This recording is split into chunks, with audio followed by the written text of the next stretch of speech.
Welcome to Somos Unidos. We are one. Yahoo's Latinx and Hispanic Heritage Month special celebrating amazing stories that make our community exceptional. I'm David Artavia. It's never been more important to share the milestones and triumphs achieved by members of the Latino community. And today, we're highlighting trailblazers who've made it their mission to unite us all through art, laughter, and joy. Camila Alves McConaughey is a Brazilian-born CEO of WomenOfToday.com. She's an activist, an author, and of course, the wife of Matthew McConaughey. The last few years have been very busy for the mom of three, who's infused her Brazilian heritage in the household through food, storytelling, and, of course, joy. It's true. You know, it's interesting that you're saying that sometimes we don't see the joy, right? But I choose to focus on the joy that we have in our culture and our background. When you think of, being Latina, South American, from whatever, that background that has the extra colors, the extra flavors, that has the musicality to it. Being from Brazil, music, it's like it's in your veins. It's like, like rhythm. So you kind of see rhythm in everything that you do in your life. Whether it's hard times or good times, you're always following, okay, where's the rhythm with life, right, in general. I also think that we are extremely family oriented. Family always comes first. And that to me also brings a lot of joy. You are such a healthy eating advocate, and you spend a lot of time in the kitchen with your kids. One of the best parts is you make cooking fun for kids, like in your book Just Try One Bite, which is so funny. What made you so passionate about healthy eating as an issue to advocate for, so much so that it led you to create Yummy Spoonfuls? Yes, and the book Just Try One Bite, that's where it came from, right? It's the concept of trying to continue that conversation.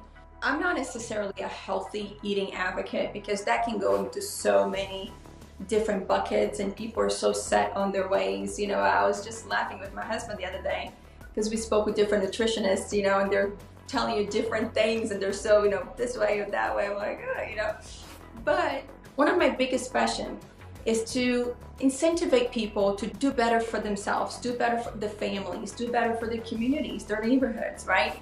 So when it comes to food, for me, the philosophy is more, how can I do better for me? How can I do better for my kids? That passion of talking to people and trying to learn more so I can then pass it on comes from personal experience and seeing how much it has changed my life. Like it's a never-ending journey, right? Because every stage of your life, you're dealing with different things. So might as well just embrace it, make it fun, as you say, make it fun, have fun with it, right? And that journey will become joyful. We're talking a lot about joy today, aren't we? Of course, it's all about the joy, baby. Yes. Well, you really bring joy everywhere you go, especially to your business. You're so passionate, as everyone can see. As a CEO and entrepreneur, I have to ask you, what is your advice for other Latino business leaders when it comes to building a successful brand without compromising your values or, selling your soul to corporate America, as one would put it? Yes, it's interesting, because I was involved on bigger things that I decided to step down because it was becoming that machine, right?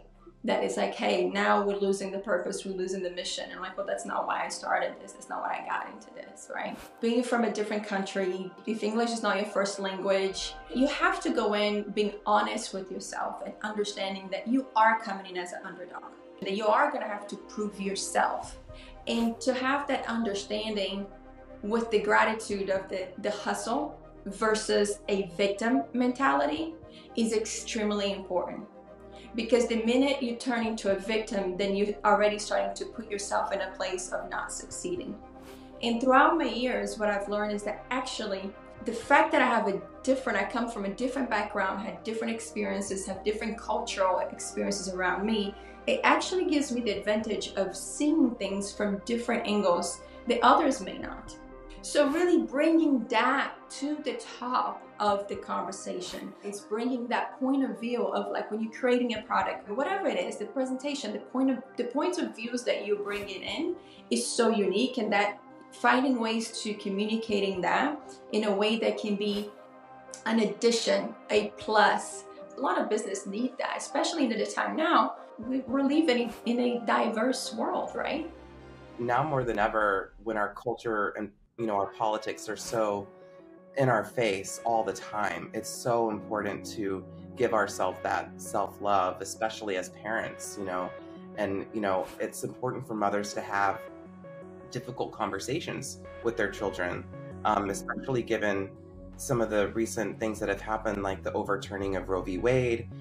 What's your advice for mothers and parents on how to have those conversations with your children? This is a really hard topic, right? It's a really hard topic, and it's a very personal topic. I think that the one thing that I would say is that, as you say, it's so in our face, everything that's been going on, and it's been one thing after another, and a lot of times we feel like, okay, and when it comes to challenging times, a lot of people sometimes become more reactive without having the full knowledge of what's happening. If you try to understand each side of why is it this way, why is that way, then you can have a educated conversation with your child, and you can form young adults to also do that same practice and help be part of the solution, not part of the division and this roller coaster of creating the same problems over and over. Are you sure you don't want to be the First Lady of Texas? I had to ask. Gosh, listen, all I can say, if I would, let me not even go there. Let me not get into trouble here. Okay. I would say that a lot of hustling would be going on for the greater things that we see that needs to be done. But thank you for asking the question. Well, speaking of Texas, obviously there's been really traumatic recent events in Texas. How do you think we as a Latino community can come together to heal and advocate for a more staunch approach to school safety and other issues that you care about? One thing that I've learned by going to DC, we met with over 30 senators from both sides. We learned so much. And one thing I learned that is this big picture, right? That these big changes that need to happen, it takes time. This other layer over here is the layer of what can we do on the day-to-day basis. You have so much that you can do and be active. You know what I mean? To not let escalate to a point where the person doesn't feel like they don't have help, they don't have a support system, they don't have a place to go, they don't have, So just learning your community and being active in your community for the good. There's so many changes that can happen. To your question, what can the Latino community do? I think that's the best way that they can start being active on the ground and building that connection with the community and the communities around, and really understand what you have going on in your neighborhood, in your school, with the people there, and working together. It's really important. Absolutely. Well, Camila, thank you so much for taking the time to speak about all of this. We really hit everything, and I know people are going to really hear this and really get inspired, and who knows, the next generation of Latina leaders are going to step on your shoulders, because really we're all standing on shoulders. That is so important what you say right there. And I think too, let's also embrace and highlight the people that are doing well I go back to joy and gratitude that they're making those changes, because I remember when I first started to be more vocal, of things, of my story and things like that, I had so many people in the Latin culture that say, well, don't tell people that you clean houses when you first got here. And I'm like, why? Like, that is what I did. Like, that was a clean, honest job. Like, why not? No, you can't. Like, And then at the same time, I have people on the other side going, well, you're just married to, such and such, and then you have, all the resources at your fingertips. Of course you get to do this and get to do that, which is like, well, that's basically erasing all the hustle, all the work that I did. I always says it could help, not every time, but it could help open doors. But if I don't perform once that door is open, that door is gonna close, period, right? Period. So I think that we have to look at Latinos too. That happens sometimes in the Latino community of like, either trying to hide their, their weakness or their hard times, and trying to like not highlight why a person it's good in what they do, like, right, a little bit of like, well, let me put it down because whatever it is. So let's not do that, guys. Okay, let's just embrace everybody's journey, wherever they started, whatever they're at, whatever they're going. And if we can embrace that, we'll help build those things up to have more people to stand on their shoulders, as you said. That is so beautifully said. I can't thank you enough for sharing your story with me and for sharing space with us today, because it's so important. No, thank you so much for wanting to talk to me and have this conversation.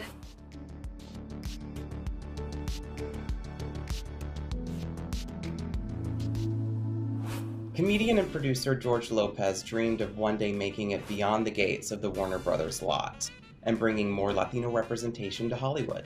He made a few pit stops along the way, selling out venues and winning the hearts of millions of Americans with his humor and edgy takes on life as a Mexican American. But this fall, he'll once again enter our homes, offering laughter and levity in a time where life is a little complicated. When I used to drive by Warner Brothers and I would say, what do you have to do to get in there? And then to get in there and stay in there. But also, every move that we made with the scripts was about being inclusive. If you look at it over the 120 episodes, very diverse, different couples, different types of people. And that was all of my intention, or my partner's intention. Bruce, who's also on Lopez versus Lopez, were my first family, and then cast for Lopez versus Lopez, I believe it has that same quality of people that have heart and soul, and people that you will be friends with or will be in your life beyond the show. And because this is such a monumental show with such titans like yourself, I mean, there's such an opportunity to really dive into the topics that are really impacting Latino communities here in America. In the history of my 20 years being around, as an anchor, I think I anchored this show down from the beginning so that it gave people less worry, because the show's well written and it's well performed. It's got an incredible cast, and the crew and everybody involved is of the highest quality. So it just eliminated that whole kind of, what do you think, should we mid-season or premiere in November? But we're happy to premiere in November. Comedians have always been thought to hold the mirror up to nature, to really talk about the elephants in the room, which is why you're so relatable and hilarious. Where do you think comedy is at now, especially in the stand-up circuit? Do you think we have gotten to a place where people have been more sanitized, and how is that dangerous to comedy? Maya watches, drag and goes to drag shows, and Bianca Del Rio, a friend of the family, and they are the cutting edge of comedy and of alternate life and of sexuality now, almost like jazz in the 60s, 70s. They speak freely, but also if you don't believe in what you're saying, don't say it. So when you do say it, you don't have to go back and apologize. And if you don't believe it, save it for somebody who does believe it. So, not everybody needs to be cutting edge. Not everybody needs to push the envelope. But also the thing for comedians and for audiences is, listen, if you don't think it's funny, don't laugh. It's so impressive because that's been your bread and butter. I mean, really making people belly laugh. And that's kind of the way towards empathy, to unite and really educate at the same time. Did it just come organically and naturally? Because your comedy is not like other comedy. There really is a heartbeat underneath it that has a unifying factor.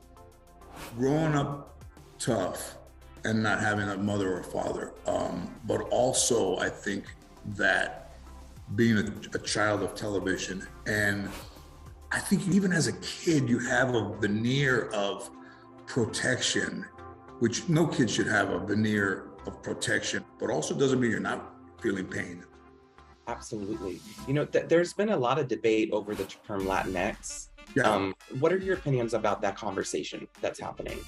If Latinx helps people identify with something, I mean, I think Latinx is probably the best one of the ones, Latino, Latina, Hispanic, but Latinx seems to me to be a bit of a more powerful term, I think, than Latino or Latina. So it clearly appeals to me as one that is more of a unifying term than one that you have to explain to people twice. There's a big push to get the Latino vote out. What does the community need to do now? What are the advice you have for us to focus on the big picture? The issue with politics is that you have a certain group of people that just expect people who work hard for a living not to show up at the polls. Somebody may have more money than you, somebody may have a better lifestyle than you, but your vote means exactly the same as their vote. It doesn't have a color.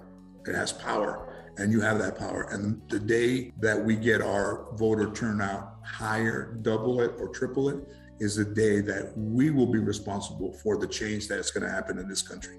But if you lay back and don't do anything and think it's not going to affect me, it affects all of us. It affects all of us. And it's not making people good or bad. If you're not registered to vote, register to vote. If you're old and have never voted, go vote. Set an example for your kids and set an example for your family.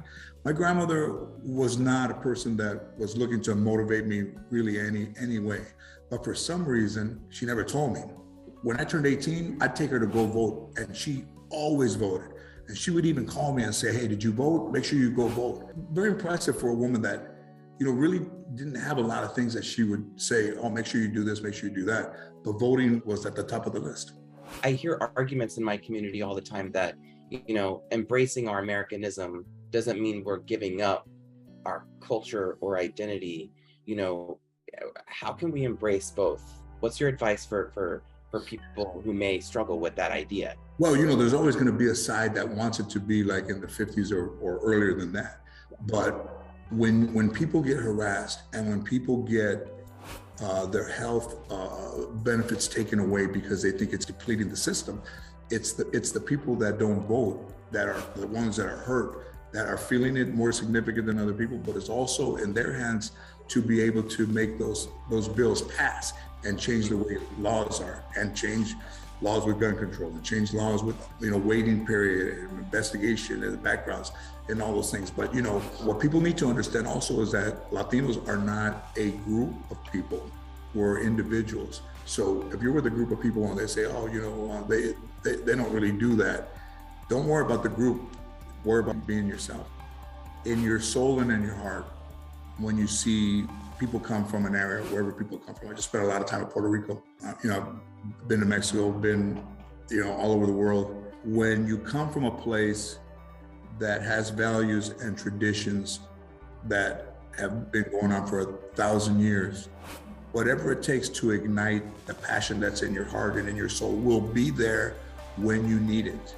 Whenever nobody thought that I would do anything with my career, and I didn't give up on myself, and it's still beating just a little bit.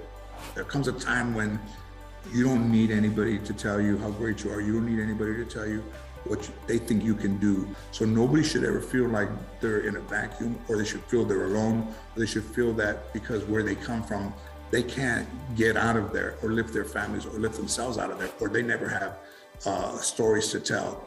All have stories to tell, or all have heart and all have soul, and all of it is significant if you try.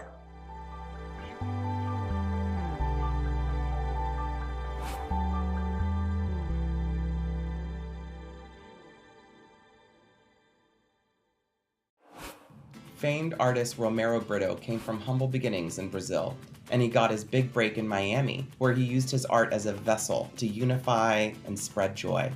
He's since used his platform to elevate elements of Latino culture through his passion in art, using shapes and colors to share the light and love he represents.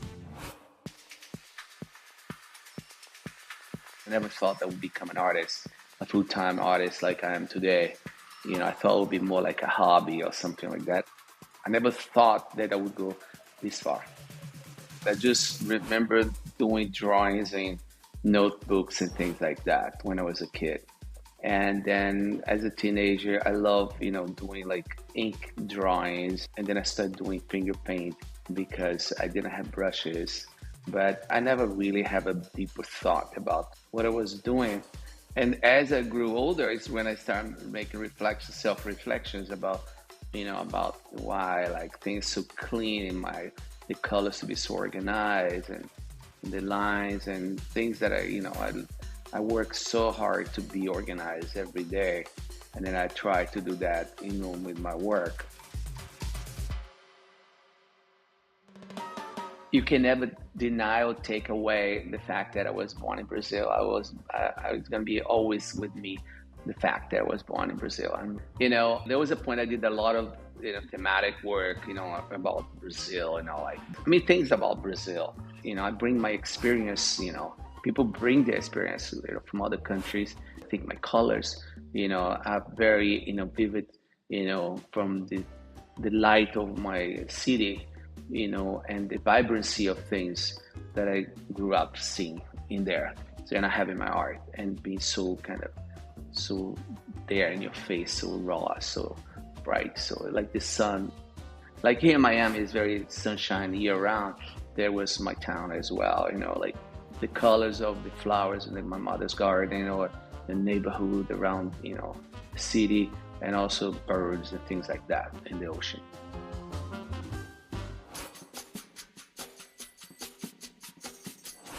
I'm doing the Absolute Vodka, ad campaign of so many other brands that I work, sharing my work with millions of people, so that was, also a great way of sharing happiness. I did a whole series of paintings about Amazon.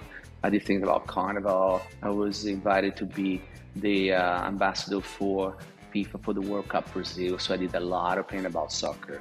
I was invited by Coca-Cola to do the Olympic bottle for Coca-Cola. I was very Brazilian, and I did a bunch of things about the Olympics too, because I was asked by the Olympics for me to carry the torch. People relate to my work, and I think that's very attractive for those companies to be related to an artist, to be associated with an artist like myself with a universal language, because a lot of time you see artists that very few people can understand. And my work is for all kind of people. All sort of people collect my art, and from different countries, ages, and different backgrounds and culture and stuff.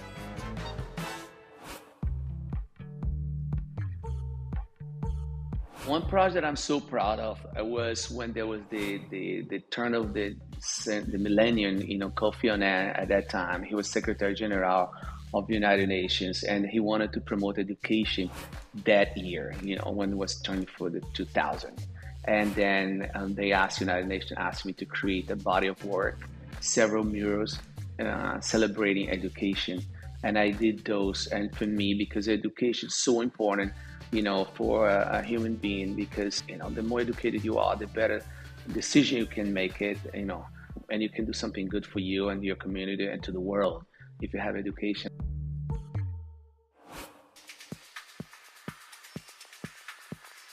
Politics affect everybody else's life every day, even if you're not having a saying, but if you're not active, but affect all of us, but I try my best to listen to everybody and to support who I think needs the support, but I definitely think that's very important to be part of the process, and I think that goes back to education. When you don't understand, the process, you don't understand what's happening around you, be able to exercise your voice, and then you don't understand how valuable is that vote that you're putting out there, because now you understand and you want to make sure you're heard, and the way you can be heard is like, you go out there and you vote. Thank you for joining us for Yahoo's Somos Unidos, We Are One. The celebration does not end here. There are stories all around us, from the strangers you see every day on the street to your abuela at home, who we know always has a story to tell. And so do you. Till next time, I'm David Artavia. Muchas gracias.